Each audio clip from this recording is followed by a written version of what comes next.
تفرقہ خلوص سے نہیں ہوتا، خلوص سے اختلاف ہوتا ہے. اچھی طرح سمجھ لیجیے، ان دونوں چیزوں میں بڑا فرق ہے. اختلاف اور ہے، تفرقہ اور ہے. اختلاف تو یہ ہے بھائی آپ کی رائے یہ ہے، میری رائے یہ ہے، کوئی حرج نہیں، آپ اپنے طریقے پر عمل کیجئے، میں اپنے طریقے پر کرتا ہوں. آپ سمجھتے ہیں کہ ہاتھ یہاں باندھنے چاہیے، باندھ لیجئے، مجھے کوئی اعتراض نہیں. میں سمجھتا ہوں ہاتھ کھول کر نماز پڑھنی چاہیے. میں ابھی ہو کر آیا ابو ظبی، تو پہلی مرتبہ میں نے دیکھا ہے، کیونکہ وہاں کا جو حکمران خاندان ہے وہ مالکی ہے. آج تک کسی مالکی کے پیچھے نماز پڑھنے کا موقع نہیں ہوا تھا، اور وہ ہاتھ کھول کر نماز پڑھتے تھے. اللہ اکبر کیا کہ پہلے دن تو میں حیران ہوا، یہ کیا ہوا، یہ ہاتھ باندھنا بھول گئے. بعد میں مجھے خیال آیا کہ یہ شاید مالکی ہیں. تو میں عرض کر رہا ہوں کہ ہاتھ یہاں باندھ کے نماز پڑھنا چاہتے ہو باندھ لو، کھول کے پڑھنا چاہتے ہو کھول لو، یہ اختلاف ہے. اور اگر یہ ہو کہ اس کے پیچھے اب نماز نہیں ہوتی، اب ہماری نماز علیحدہ ہوگی، ہماری مسجد علیحدہ، یہ تفرقہ ہے، یہ کٹ جانا ہے، یہ من دیگرم تو دیگری ہے.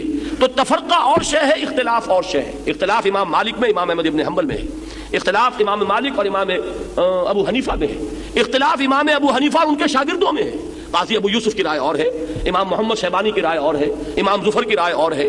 تو اختلاف تو قطعاً کوئی بری شے نہیں، بلکہ اختلاف تو اس کائنات میں اللہ تعالیٰ کی کریشن کے اصولوں میں سے ایک اصول ہے.